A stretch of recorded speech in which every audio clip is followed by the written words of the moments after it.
주영진의 뉴스 브리핑 정치 여담 야담. 오늘은 나경원 전 의원 관련 소식을 가장 먼저 여러분께 전해드리도록 하겠습니다.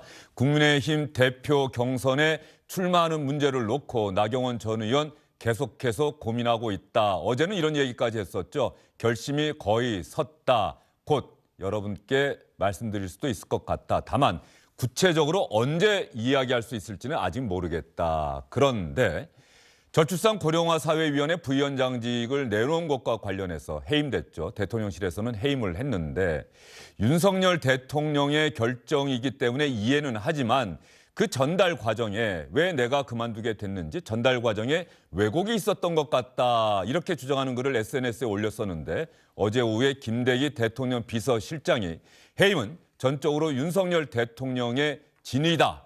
이렇게 나경원 전 의원의 주장을 정면으로 반박하고 나섰습니다. 그 이후에 여당 안에서 초선 의원 10명이 나경원 전 의원을 비판하는 성명을 발표했고 홍준표 대구시장, 김태흠 충남지사까지 나서서 나경원 전 의원을 강하게 비판했습니다. 일부 언론에서는 나경원 전 의원 사면 초과에 몰렸다 이런 평가도 하기도 했는데 과연 나경원 전 의원 어떤 선택을 하게 될까요? 대표 경선에 출마할까요? 건배사는 이렇게 하겠습니다. 윤석열 정부의 성공을 위하여 절기의 화!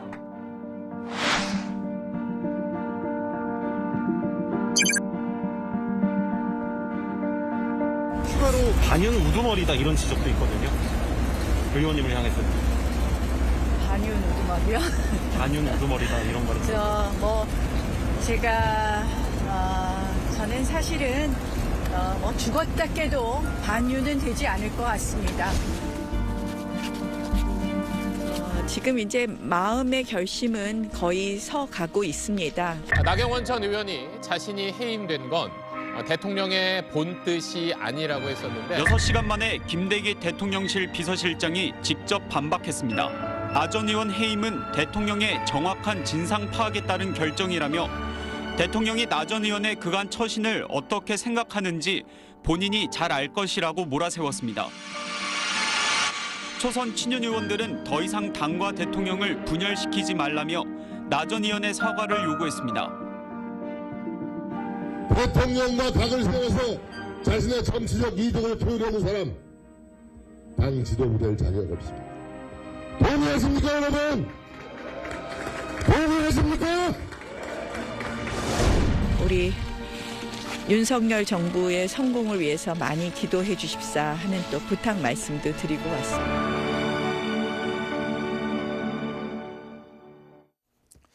여러분은 어떻게 전망하십니까? 장성철 공론센터 소장, 김상일 전 더불어민주당 선대위 언론특보와 이야기를 이어가도록 하겠습니다. 두 분 어서 오십시오. 안녕하십니까. 장성철 소장님, 네. 어떻게 취재가 좀 됐습니까? 아니요, 연락을 기자들 연락도 네. 전혀 안 받는다고 하더라고요. 하지만 어제 이제 대통령실의 분위기가 나오고 난 다음에 당황해하면서 드릴 말씀이 없다. 거의 어떤 기자 표현은요, 멘붕이라는 표현까지 쓰더라고요. 상당히 당황스러워한 것 같고요. 이 정도까지 대통령실에서 반박글이 나올 줄은 전혀 생각을 못한 것 같습니다. 그런 부분에 대해서 나경원 의원은 이게 대통령실, 대통령, 윤핵관, 그리고 대통령을 오고하는 시도단체장 모두 다 공격을 하잖아요. 외로울 것 같아요. 지금 나경원 의원 편 들어주는 사람이 없어요. 이렇다면 과연 나경원 의원이 저런 압박과 압력을 이겨내고 출마가 가능하겠느냐.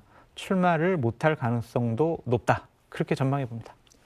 나경원 전 의원이 얼마 전에 측근들과 모여서 회의를 했고 사실상 출마는 결심을 했고 네. 출마 결심을 외부에 공개하는 것은 윤석열 대통령이 외국 순방 중이니 네. 순방을 다녀온 이후로 날짜를 정할 것이다. 이런 이야기까지 나왔는데 어제 그 일이 결정적인 변수가 돼서 결국 출마 의사를 철회할 것이다. 물론 나경원 전 의원 쪽에서는 나중에 어떤 결정 내릴지 모르겠습니다만 안 나가기로 하면은 우리가 출마 결심한 적이 없다 이렇게 부인할 가능성도 있겠습니다만. 근데 지금 여의도 바닥에 되게 흉흉한 소문들이 많이 돌아다녀요. 어떤? 나경원 의원 만약에 출마를 강행하게 되면 여러 곳에서 문제 제기가 나올 거다. 상당히 비도덕하고 부도덕적인 그런 정치인으로 인식이 될 만한 그런 내용들을 어디선가 흘리고 공격을 하게 될 것이다. 그렇다면 나경원 의원이 정치인으로서의 생명력도 유지할 수가 없을 것이다. 막 그런 얘기까지 하더라고요. 그러니까 다른 후보 측에서는 지금 우리가 공격할 거리를 준비하고 있다. 막 이런 얘기도 나오고요. 나경원 의원이 저렇게 출마하게 되면 윤석열 대통령과 대통령실과 윤핵관들이 김기현 의원을 당대표로 만들려는 그러한 계산이 달라질 수가 있다라는 생각 때문에 출마 자체를 봉쇄하려는 저런 모습이 앞으로도 더 강하게 나타날 것 같다라는 생각이 듭니다. 자, 조금 전에 흉흉한 소문이 돈다 그렇게 말씀하셨는데 관련해서 홍준표 대구시장이 어제 오늘 SNS에 올린 글을 한번 보도록 하겠습니다. 상당히 나경원 전 의원에 대해서 직격탄을 날리는 모습인데요. 대학 시절의 사적 관계를 아직도 착각해서 국가의 공무와 연결시키며 칭얼대는 모습 딱하기 그지없다. 대통령실 참모들까지 비난하면서 매달린 것은 대통령 측과 결별만 빨리 오게 만들 뿐이다. 어제 나경원 전 의원 글 올리고 대통령실에서 정면으로 반박한 그 부분을 염두에 둔 것 같고요. 뜬구름 같은 여론조사만 믿고 덤비다가는 큰 낭패다. 지난해 검증 과정에서 건물 투기 문제가 나왔다는데 그거부터 해명하는 게 우선이다. 자, 일단 저런 투기 의혹을 홍준표 시장이 SNS에서 제기를 한 것이고요. 네. 오늘도 홍준표 시장이 SNS에 글을 올렸는데 오늘 올린 글을 보면 또 부창부수라는 말을 했어요. 네. 아마도 나경원 전 의원의 남편이 법관이고 네, 판사. 그래서 대법관설이 돌고 있다. 이 부분까지 염두에 두고서 부창부수라고 하는 말까지 홍준표 시장이 이야기하면서 나경원 전 의원의 불출마를 상당히 강하게 압박했다. 흉흉한 소문에 뭐 저런 내용들이 다 들어가 있을까요? 아, 그렇죠. 저런 얘기들이 구체적인 뭐 액수까지 나오고 어디 위치까지 나오고 지금 그런 얘기들이 많이 돌아다니고 있습니다. 그래서 나경원 의원으로서는 상당히 곤혹스러운 상황에 빠질 수밖에 없다라는 생각이 들고요. 나경원 의원이 SNS에 본인이 여러 가지 문제점 그리고 해임당한 거 이런 게 참모들의 왜곡 보고에 의해서 이루어진 것이다. 그런 내용으로 대통령과 참모들을 좀 공격하는 듯한, 그리고 대통령은 뭔가 잘못된 보고를 받고 잘못된 판단을 내리는 사람으로 인식될 만한 그런 내용으로 본인의 의견을 표명했잖아요. 나경원 전 의원 의도는 알겠는데 네. 결과적으로 저 글을 써놓고 나서 네. 항상 사람들이 어젯밤에 쓴 일기장을 다음날 아침에 보게 되면, 편지를 다음날 아침에 읽게 되면 찢어버리고 싶은 생각이 들잖아요. 네. 그러니까 나경원 전 의원이 자신의 생각과 의도를 잘 전달하지 못한 글 아닌가 싶은 생각도 좀 들어요. 근데 저는 예. 본인 생각을 또 완곡하게 표현했다고 봐요. 왜냐하면 저 글 쓰기 전에 어떠한 얘기가 있었냐면 나경원 의원이 대통령이 잘못된 보고를 받고 있다. 나는 대통령을 설득할 수 있다. 그래서 직접 만나거나 지난주에 그 얘기 하셨죠? 예, 전화 연락을 하게 되면 나는 충분히 나의 진정성, 윤석열 대통령의 성공을 위한 나의 진정성에 대해서 충분히 알려드리고 내가 당대표로 출마하는 데 있어서 대통령을 설득할 수 있다. 소극적인 동의까지 받아낼 수 있다라고까지 얘기를 했어요. 그런 부분에 대해서 참모들의 잘못된 왜곡된 보고 이것 때문에 참모들은 화가 날 수밖에 없겠죠. 그래서 대통령 비서실장이 저러한 해명서를, 성명서를 어제 낸 것 이해가 되긴 하지만 저런 성명서 내는 것 또한 당의 당대표 선거에 영향을 끼치려는 행동으로 비춰질 수 있기 때문에 과연 대통령 비서실장의 저러한 선택이 좋은 것이냐, 그것도 좀 판단해 봐야 될 것 같습니다. 네, 뭐 어쨌든 간에 대통령 비서실장이 자신의 이름으로 네. 공식 입장문을 언론에 배포했다. 이것도 대단히 이례적인 일이긴 합니다. 그러면서 나경원 전 의원의 주장은 명백한 거짓이다. 마치 윤석열 대통령이 참모들의 잘못된 보고를 받고 그대로 결정하는 윤석열 대통령이 뭔가 능력이 없는 대통령이다. 잘못된 판단을 하는 대통령이다라는 주장을 한 것은 도저히 용납할 수 없다. 네. 이게 지금 여당의 초선 의원들까지 자극을 해서 어제는 48명이 성명을 발표했는데 오늘은 2명이 더 늘어서 이 성명서에 자신의 이름을 넣어도 좋다고 한 의원이 50명으로 늘었습니다. 어떤 내용이냐 하면은 나경원 전 의원을 강력하게 비판하는 내용입니다. 나경원 전 의원의 대통령 본이 아니다라는 주장에 경악을 금할 수 없다. 자신의 출마 명분을 위해서 대통령의 뜻을 왜곡하고 동료들을 간신으로 매도했다. 더 이상 당과 대통령 분열시키는 잘못된 길로 가지 마십시오. 김상현 전 특보님. 네. 예전에 어떻습니까? 야당에서 이런 일이 있었던 기억이 있으세요? 글쎄요, 이렇게까지 이렇게 하는 경우는 못 본 것 같아요. 대표 뭐 경선에 어떤 한 나설지 사람을 말지 고심하는 어떤 한 중진 그렇죠. 정치인을 표적- 당 안팎에서 표적으로 해서 네. 이런 식으로 공격하는 경우는 전 없었다고 봐요. 근데 이런 것 같습니다. 제가 나경원 그 전 의원에 대해서 뭐 방송에서 이런 얘기를 했어요. 맞으면서 가면 나는 성공할 것이다라고 생각한다 이렇게 생각을 했거든요. 근데 스텝이 좀 꼬인 것 같아요. 지금 우리 장성철 소장이 설명을 해줬지만 여기에 대통령실을 끌고 들어오면 안 되는 거거든요. 여기서 완전히 스텝이 저는 꼬였다고 생각해요. 그러니까 나경원 전 의원 전 대표의 그 억울함은 뭐였냐면 이거였거든요. 내가 그 저출산위원회에서 모두 발언을 통해서 헝가리 것을 좀 이렇게 유심히 들여다보고 있다고 얘기한 거지. 이걸 확정적으로 발표한 게 아닌데 사회수석이 나와서 그걸 마치 확정적으로 발표한 것처럼 공격을 하고 대통령에 보고한 거는 나의 뜻과 전혀 다른 것이다. 이게 억울하다. 이 얘기를 하고 싶었던 거거든요. 근데 거기를 갖다가 일부 참모들의 왜곡된 보도 이런 식으로 약간 일반화 시켜가지고 이야기를 해버리니까 대통령실의 참모들 전체가 공격받는 느낌을 받았을 것 같아요. 그러니까 이게 당 내에 어떤 윤핵관들과는 또 다른 얘기거든요. 지금 참모들은 함께 움직이고 항상 같이 뭐 회의를 하고 의사결정을 같이 하고 그런 사람들이잖아요. 거기를 공격하니까 윤석열 대통령의 공격을 오히려 뭐랄까요? 유발하는 그런 상황이 지금 돼버려서 지금 나경원 의원 측이 굉장히 곤혹스러워할 것 같다. 뭐 출마가 거의 기정사실화 했었는데 원점부터 다시 고민해 봐야 되는 상황까지 지금 가버렸다. 이런 생각이 좀 듭니다. 예전에 2000년 어간에 아주 오래된 일이긴 합니다만 이른바 천신정 정동영 최고위원이 권노갑 고문을 청와대 만찬회동에서 김대중 당시 대통령 면전에서 물러나게 네. 해야 한다. 그렇죠. 그다음에 이른바 이제 정풍운동 비슷하게 천신정 이렇게 네. 부르지 않았습니까? 당시 동교동계에서는 강력하게 그러니까 동교동계가 주류였잖아요. 그렇죠. 김대중 대통령의 가신그룹인 네. 가장 주류였고 힘이 있었는데 당시 천신정 측을 강하게 비판했는데 결과적으로 명분과 시대 정신에서 밀리면서 조금씩 이렇게 후퇴했던 적이 있지 않습니까? 어떻습니까?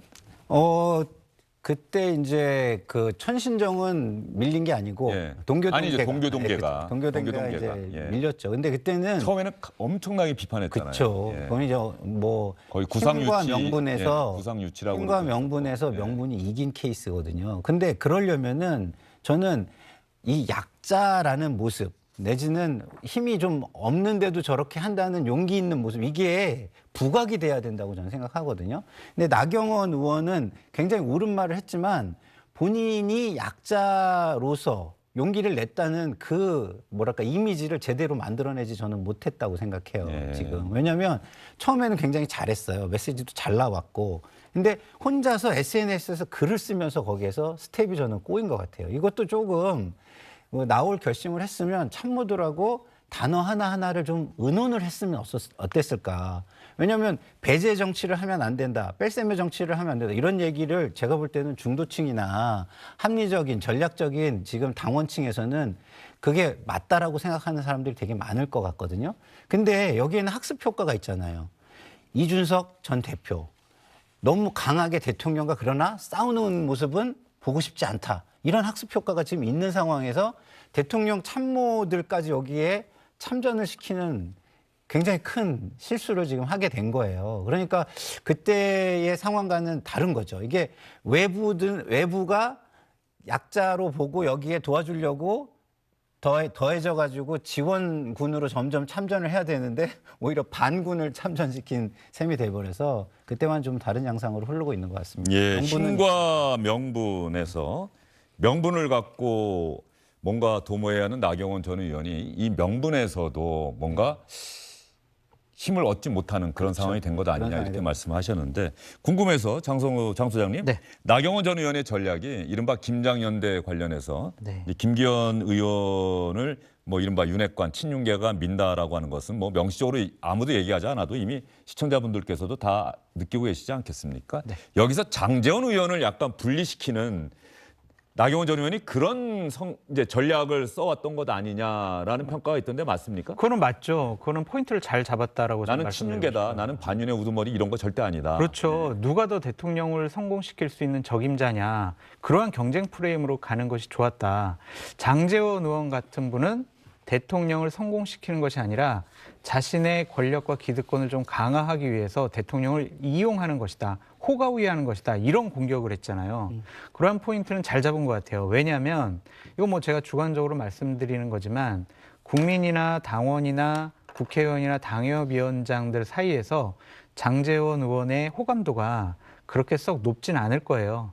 그렇기 때문에 김기현 의원도 장제원 의원 좀 이제 자중해라, 좀 전면에 나타나지 말아라. 이제 이러한 메시지를 장제원 의원에게 준 거 아니겠습니까? 그렇다면 현실적으로 장제원 의원이 김기현 의원을 당대표로 만들어서 자신이 사무총장이 돼서 공천을 좌지우지한다라는 것에 대한 국회의원들과 당협위원장들의 두려움과 거부감이 있었을 거예요.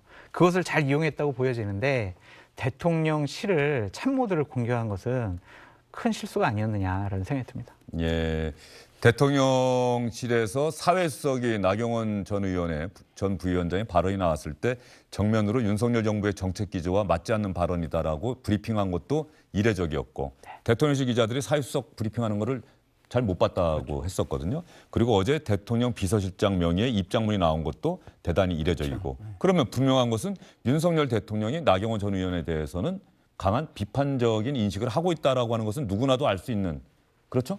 근데 그거를 나경원 의원은 아니야, 대통령과 나와는 신뢰관계가 있어. 대통령 참모들이 나를 싫어해서 잘못된 보고를 하는 거야. 그러니까 내가 직접 소통하면은 충분히 나의 진정성을 얘기할 수 있고 이해시킬 수 있어 라고 생각을 했는데 어제 대통령 비서실장의 발언에 의하면은 그동안의 처신을 잘 봐라 나경원 의원.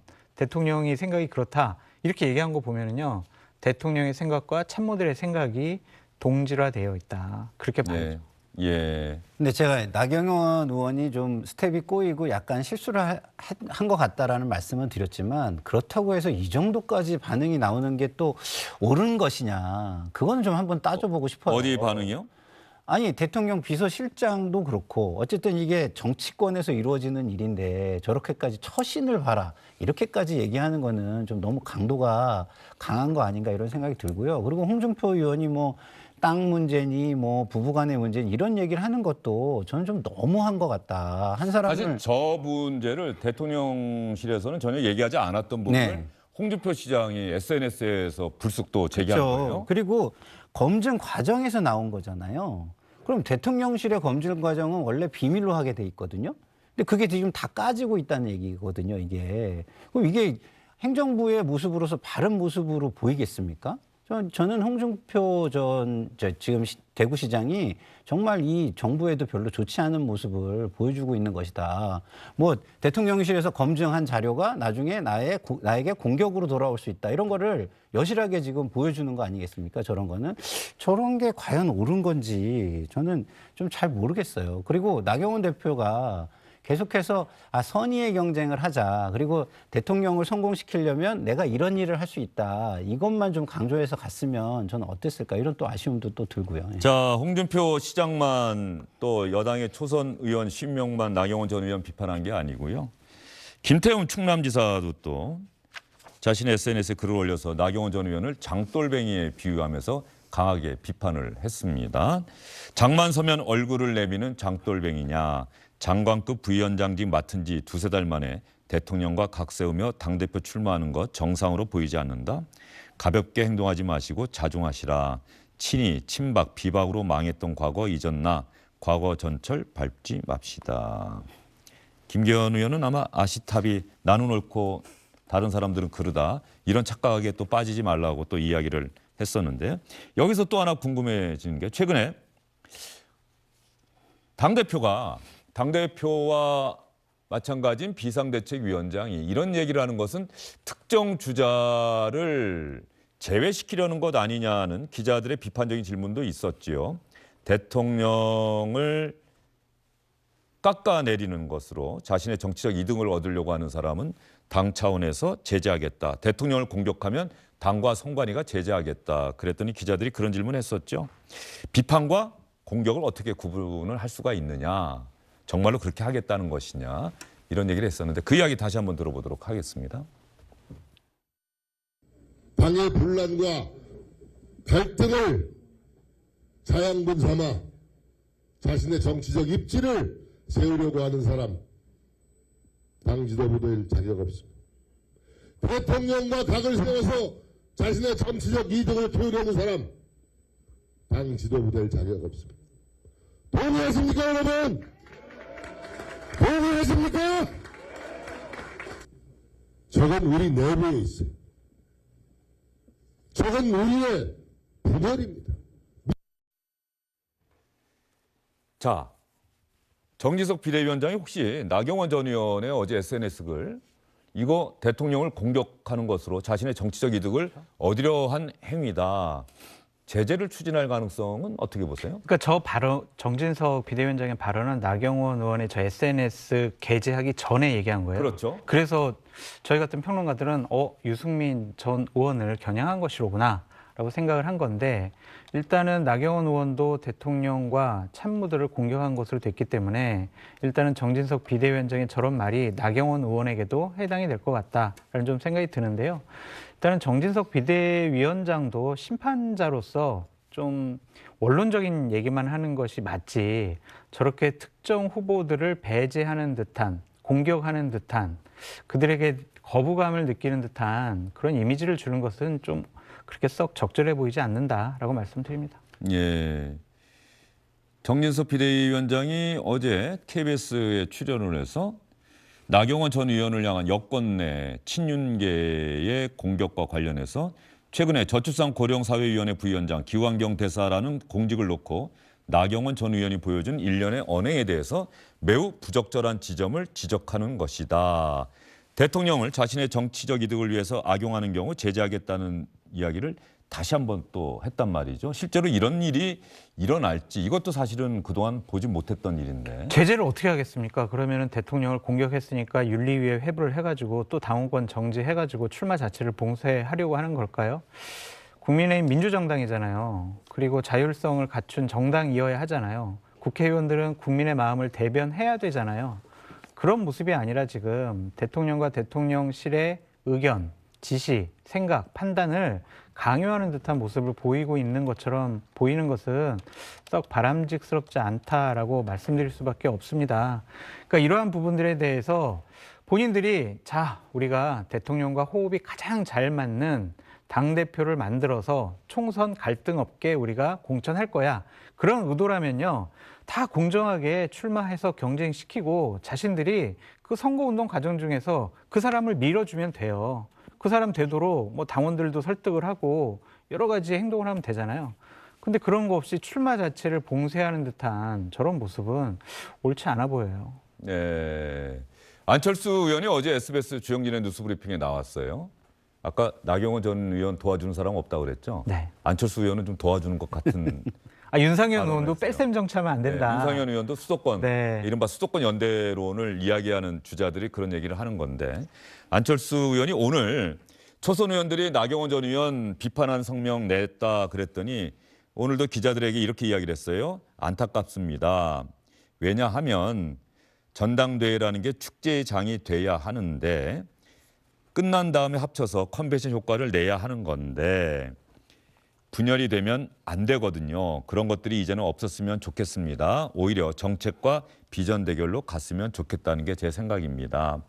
대통령실 비서실장 명의의 입장문이 나온 것과 관련해서는 사안에 대해서 나름대로 정확하게 알렸다고 할까 그런 의도로 한 것 같습니다. 라고 이야기를 했는데 어제 나경원 전 의원 친윤계가 비판하고 있다. 제가 이렇게 질문드렸더니 안철수 의원이 어떻게 대답했는지 여러분 다시 한번 들어보시죠. 나경원 전 의원 친윤계 의원들이 상당히 강하게 몰아붙이고 있잖아요. 저는 그거 바람직하지 않다고 네. 생각합니다. 사실 모든 당원들이 나올 자유가 있지 않습니까? 그러면 그 사람의 판단에 맡기는 거죠. 예. 저는 그게 합리적인 그런 판단이라고 생각합니다. 저 부분도 사실은 여당의 초선 의원 50명이 일제히 어떤 나경원 전 의원을 비판한 성명을 발표했다. 거기에 자신의 이름을 연명을 했다. 이것도 저는 전당대회 앞두고 이런 경우는 저도 정치부 기자하면서 본 적은 없는 것 같아요. 지금 국민의힘의 모습이 저는 저게 민주정당이냐 이런 어떤 의문을 제기할 수밖에 없는 모습이라고 저는 봅니다. 왜냐하면 기본적으로 민주주의가 뭐죠? 두 가지입니다. 모든 사람이 의견이 달려도 공존할 수 있는 사회예요. 공존하지 못하고 의견이 다르면 배제되거나 거기에서 뭐 숙청되거나 그래야 된다면 그걸 어떻게 민주주의 사회라고 할 수 있겠습니까? 그리고 또 의견이 있는 사람들이 소수여도 그 의견이 표출될 수 있어야 돼요. 그게 공화 아니겠습니까? 공화라는 것이 결국은 전 국민들의 의사가 다 표출될 수 있고 그들의 나라다. 그들에게 모든 권한이 있다라는 걸 보여주는 거예요. 그 방식이 그 대의민주주의를 통해서 표출이 되는 겁니다. 그래서 이 공존할 수 없고 공화를 통해서 자기 의사가 어떤 대표자를 통해서 표출될 수 없는 구조라면 그 정당은 제가 볼 때는 민주정당이 아닙니다. 근데 지금의 모습을 보면은 대통령이 뜻하는 것에 조금이라도 다른 생각을 가진 사람들은 배제돼야 되는 것처럼 저렇게 어떤 힘과 압력을 통해서 문제를 해결하려는 모습, 저는 저 굉장히 위험하다고 보고요. 국민들에게 박수 받을 수 없다. 국민들에게 박수 못 받고 특정한 강성 지지층의 박수만 받는다면 저는 집권 세력으로 남아있기 어렵다. 이런 경고를 좀 드리고 싶어요. 예. 이제 초선 의원 연판장 같은 경우에 주도한 사람들이 이제 문제죠. 누가 주도했겠습니까? 윤핵관이 아니라 장핵관 의원분들이 주도한 거거든요. 장애과는 또 누굽니까? 장제원 의원하고 친한 그 11명의 예. 아주 친한 의원들이 있다고 하더라고요. 장애과이라는 표현에 또 장재원 의원 발끈하겠는데요. 근데 뭐 자칫하면 기사들로도 많이 나왔고 예. 기자들이 뭐 그런 얘기를 항상 뭐 하는 얘기들이니까요. 그러니까 그분들이 주도를 한 거예요. 그래서 지금 초선 의원이 63명인데 지금 50명만 거기에다가 사인을 했잖아요. 나머지 13명은 아마 공천 포기한 거 아니야? 막 이런 식의 얘기를 들을 거예요. 근데 허은하 의원이라든지 김웅 의원이라든지 이런 분들은 연락조차 못 받았다는 거예요. 아, 유승민 전 의원이나 이준석 전 대표와 친한 의원들은 네. 예. 그러니까 이게 뭐겠어요. 우리랑 뜻과 의견을 같이 하는 사람들이 경쟁할 수 있는 후보를 억누르기 위해서 연판장을 돌렸다. 초선 의원들이 이런 정치를 하면 좀 안 된다고 생각이 들어요. 연판장을 왜 돌려요? 우리가 독립운동하거나 민주화 운동할 때 정말 우리의 뜻과 의지를 강하게 결속시키기 위해서 한 거 아니에요? 근데 지금 권력의 눈치를 보겠다라는 공천 어음장에다가 지금 서명을 한 거예요. 예. 이게 국회의원으로서 맞아요? 국회의원은 국민의 대변자가 되어야지 권력을 가진 사람들의 대변자가 돼서는 안 돼요. 그러니까 제발 국민의힘 의원들 안 그러셨으면 좋겠어요. 공천이 급하지만 공천보다 더 중요한 것은 국민을 향한 정치를 하는 것이 훨씬 더 중요하다. 꼭 그렇게 말씀드립니다. 예. 저 사실 잠시만요. 이야기 듣다 보니까는 2000년 그때가 시대 정신 명분이 있었다고 하는 게 계파 정치, 그렇죠. 특정 정치인, 대통령을 중심으로 한 제왕적 총재를 중심으로 한 가신 그룹들이 힘을 쓰는 정치, 그렇죠. 이거 더 이상 안 된다라고 하는 그런 시대 정신을 반영한. 그래서 그렇죠. 처음에는 대단한 용기가 필요했고 네. 무모해 보이기까지 했는데 무모했죠. 예. 그럼에도 불구하고 시간이 흐를수록 네. 그 목소리가 힘을 얻었다. 네. 결국 동교동계 해산으로까지 이어지지 않았습니까? 그렇죠. 예. 하시려고 했던 말씀이요? 아니, 그러니까 제가 장 소장께서 좀 전에 호가호위라는 표현을 썼는데요. 저는 지금 국민의힘의 모습이 딱 그거라고 생각해요. 여우 호자에 호랑이 호자 아닙니까? 그러니까 호랑이 없는 곳에 여우가 호랑이처럼 군다 이런 건데 지금 딱 그 모습이에요. 윤과 윤위. 예? 윤핵관이 윤 대통령 노릇을 하려고 든다. 정당에 예? 예? 윤 대통령이 없다고 예. 해가지고. 근데 그런 모습으로 가면 저는 좀 전에 얘기하신 가신그룹이 모든 것을 다 하려고 하는 이런 모습은 언젠가는 에너지가 축적이 돼서 폭발할 시기가 저는 올 수밖에 없다는 생각이 들어요. 예, 알겠습니다. 자, 이 부분은요. 어차피 내년 이맘때가 되면은 정말 여당이든 야당이든 정말 시끄러울 겁니다. 본격적인 총선 국면이고 공천이 막 시작되려고 할 때고 공천 룰, 전략 공천적은 어떻게 할 것이냐, 공천을 받지 못하는 사람들이 모여서 또 다른 정당을 만들어서 출마를 할 것이냐, 여당이든 야당이든 상당히 시끄러울 텐데요. 이런 지금부터 보여지는 이런 모습들이 다 축적되고 쌓이고 쌓여서 결국은 총선 때 유권자 국민들이 판단과 평가를 표로 나타내게 되겠지요. 뭐 그런 생각이 다시 한번 듭니다. 그리고 어떤 정당이든 여든 야든 내년 총선 성적표가 중요하지 않습니까? 새로운 당대표가 여당은 나올 것이고 민주당은 이재명 대표가 계속 대표를 할 가능성이 현재로서는 커 보이는데 이른바 사법 리스크에도 불구하고 내년 총선 성적표가 여당이든 야당이든 당대표의 정치적 명운 그리고 당장 진 정당의 대표는 바로 물러날 수밖에 없는 것 아니에요? 그렇죠. 여태까지 그랬잖아요. 네. 그렇죠? 맞습니다. 너무너무 중요하죠. 왜냐하면 다음 총선은 더더군다나 윤석열 대통령의 국정 동력이 어떻게 되느냐를 판가름 짓는 선거가 될 수가 그렇죠. 있잖아요. 그렇기 때문에 어느 때보다도 훨씬 저는 중요하다고 생각하고요. 그리고 그 총선이 이루어지고 난 다음에 대통령 임기는 아직도 2년이나 남아 있어요. 그렇기 때문에 국군이 또 어떻게 변할지 모르는 굉장히 중요한 결정을 하는 선거다. 이렇게까지 생각이 듭니다. 그러니까 지금 내년 이맘때 이때는요 아마 1월 초에 각 당에서 공천관리위원회가 구성이 돼가지고 공천 작업 실무가 막 진행될 때일 거예요. 그래서 저희가 이제 오늘 얘기했던 이러한 사항들이 공천에 실질적으로 어떤 영향을 끼치고 국민들이 어떻게 보여질지 전 정말 1년 후가 상당히 흥미롭다라고 말씀을 드리고요. 김기현 의원한테 꼭 드리고 싶은 말씀이 김기현 의원은요? 예. 지금 윤핵관들이 김기현 의원을 당대표 만들기 위해서 지금 상당한 노력을 하고 있잖아요. 다 똘똘 뭉쳐가지고.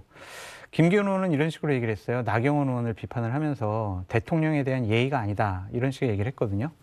지금 그러면 경쟁자들을 짓누르려는 저러한 모습들이 국민에 대한 예의가 맞을까 저는 되묻고 싶어요.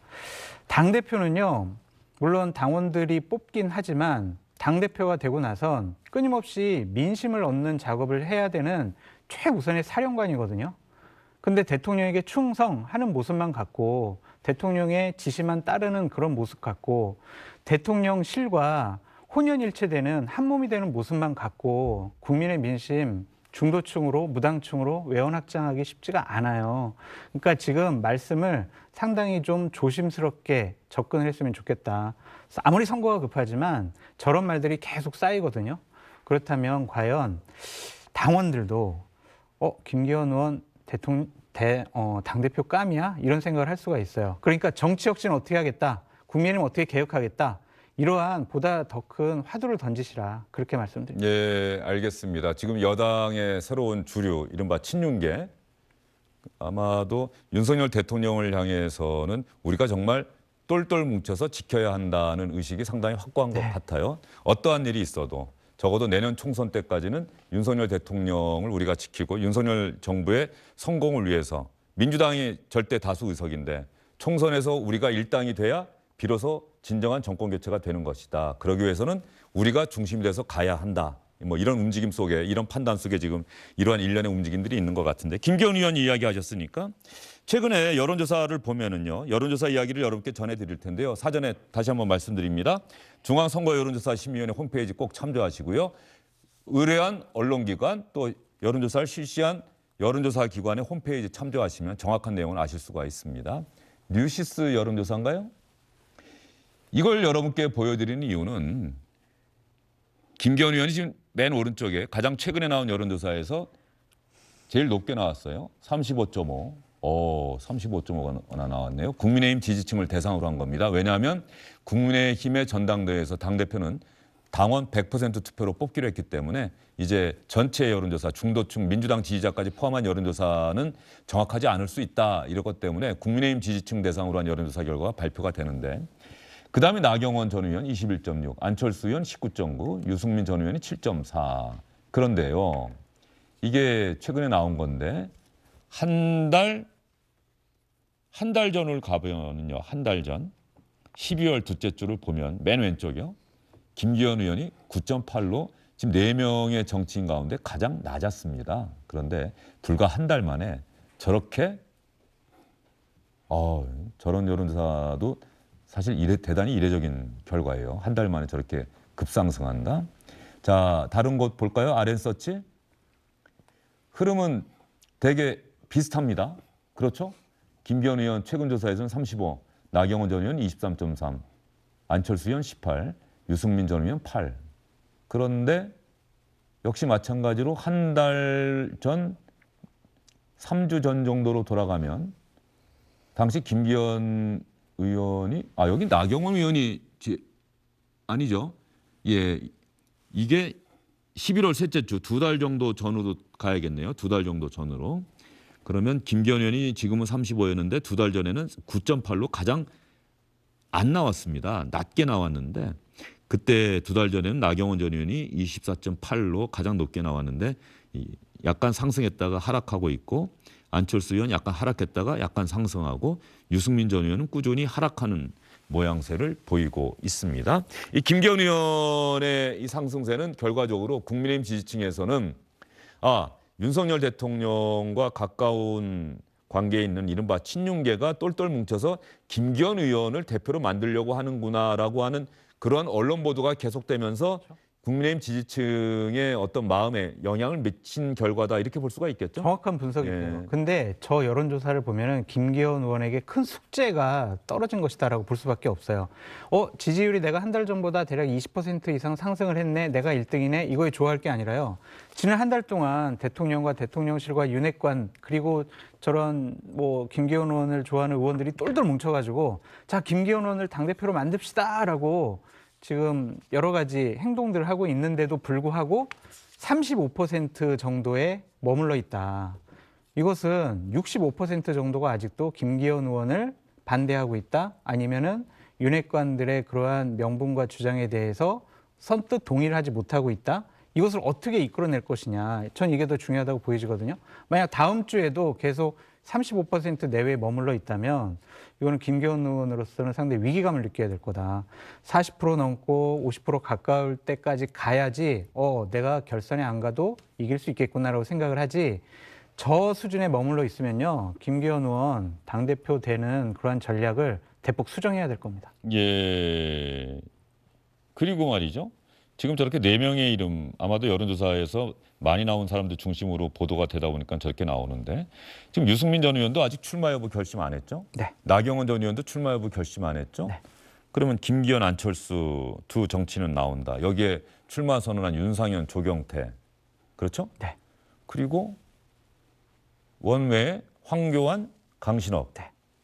이 정도면은 자칫하면은 컷오프가 무의미해지는 그렇죠. 정도의 등록이 될 수도 있겠다는 생각도 좀 들고요. 그런데 또 만약에 컷오프가 됐는데 네. 원외에 황교안, 강신업 이런 후보 중에 한 명이든 2명이든 네. 포함되고 네. 원내에 있던 어떤 정치인이 만약에 컷오프가 된다 그러면은 네. 그 전당대 당대표 경선도 또 보기에 따라서는 네. 그렇죠? 네. 근데 컷오프를요 2월 10일 날 하기로 네. 했어요. 거기서 이제 4명으로 추린다는 거 아닙니까? 근데 거기서도 만약에 수치는 발표가 되질 않겠지만 어쨌든 알려질 거 아니에요. 김기현 의원이 생각보다 많은 득표를 받지 못하면 어제 이제 이준석 대표가 얘기한 것처럼 마지막 3월 8일 날 있을 전당대 본 경선 때 어떠한 결과가 나타날지 정말 예측 불허가 될 수도 있을 것 같습니다. 알겠습니다. 지금까지 국민의힘 전당대회 관련해서 나경원 전 의원에게 여권 내부의 비판이 집중되고 있다. 나경원 전 의원 오늘은 예정됐던 대전시당 신년 인사회에도 불참하고 계속해서 고심 중이다라는 소식까지 여러분께 전해드리도록 하겠습니다. 아침까지는 취소했다 이렇게 알려졌는데 혹시 참석했다고 한다면 나중에 또 정확하게 알려드리겠습니다. 안녕하십니까, 주영진입니다. 더 많은 뉴스와 라이브 이벤트를 보고 싶으시다면 화면 오른쪽을 눌러서 구독해 주시기 바랍니다. 저희 SBS 앱을 다운로드 받으시면 뉴스 속보 알림도 받아보실 수 있습니다. 텔레비전으로도 SBS 뉴스, 유튜브로도 SBS 뉴스 잊지 마시기 바랍니다.